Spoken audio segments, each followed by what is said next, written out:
All right, guys, this should be a pretty straightforward video, kind of a catch and release. I've had this for a while, but I'm going to send it to a buddy, so I wanted to get a video done beforehand. This is, as far as I can tell, the Raptor Tactical MkIII Odin belt with its accompanying inner belt. Just want to take a quick look at this thing. Raptor Tactical makes, in my opinion, some really cool looking stuff, but I haven't had my hands on very much of it, if anything, as far as I know. So this is their take on the micro battle belt. All right. First wanted to touch on the inner belt. As you can see, it is super soft. Now, how soft this is brand new, I don't know, because I got it used. However, I can imagine it would be just as soft because it is one layer of your pretty standard webbing with some loop Velcro on it. All right, and then some spacer mesh. Spacer mesh, I think, is a really nice touch. You could absolutely use this as a trouser belt on your duty pants just fine.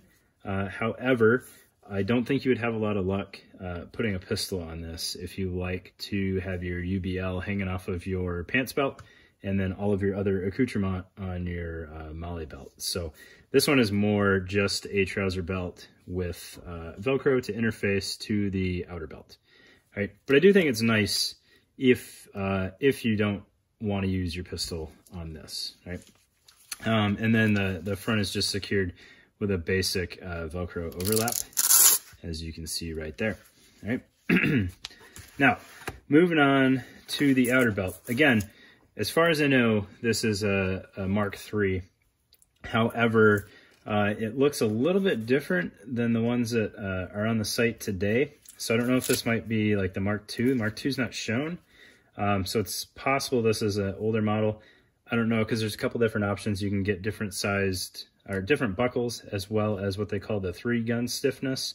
I don't know if this has that, and maybe that changes the layout a little bit. So this is secured up front with, at least on this one, running 1-inch webbing to a 1-inch Cobra buckle, and then you do your final adjustment by taking out that slack in the tail. It works just fine. It's a pretty safe way of building a belt as far as sizing goes. However, you're going to lose a little bit of MkIII depending on which end of the spectrum you fall on. So when I sized this thing up for myself, it ended up working out so that with this behind the buckle like a dummy, that on a medium was how it sat for me. So to see what I'm looking at here, all of this is lost real estate. Now it's right on your front. How much value is that really? Probably not a whole lot.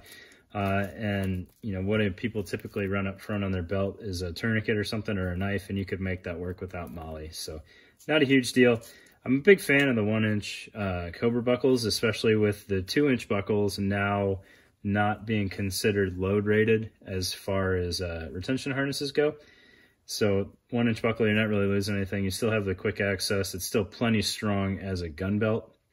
And it turns out you never really had the load rating with the full-size 2-inch. All right. They do, it's a nice slim belt. It's 1 3/4 inches. However, it is the most honest 1 3/4 inches of the micro MkIII belts out there. Aside from the new axle, that is also true to size, but like your Ronins and your AWS and a lot of the scuba webbing belts out there with the sewn MkIII, they're really closer to 2 inches, sometimes even a little bit more than 2 inches. This is a true 1 3/4 inches, so if you really wanted to, you could fit it through your pants belt loops just fine. And it gives you true usable 2 rows of MkIII. All right, so this is a good time to point this out. So I bought this used, and it came with pouches on it. And whoever put the pouches on here did it incorrectly. So they just used the laser cut center portion here and mounted that on these S-Tac Kiwis.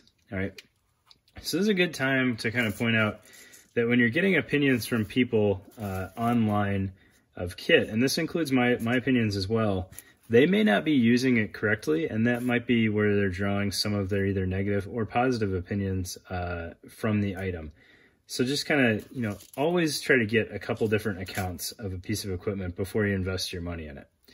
All right, so these are honestly plenty solid on here. However, there's some, you know, movement inboard and outboard because it's not really attached correctly. As far as vertical movement goes, it's solid, and it's at kind of a nice height. The whole thing is flush with the top of the belt. This pistol pocket, on the other hand, is mounted correctly, and there is some vertical play. Granted, you got to work at it. So it slides up a little bit, but what's doing that is these are not true to spec MkIII because they're, you know, a 1/4 inch long as opposed to an inch. So the middle portion, which is going back through the pouch, that is your inch there.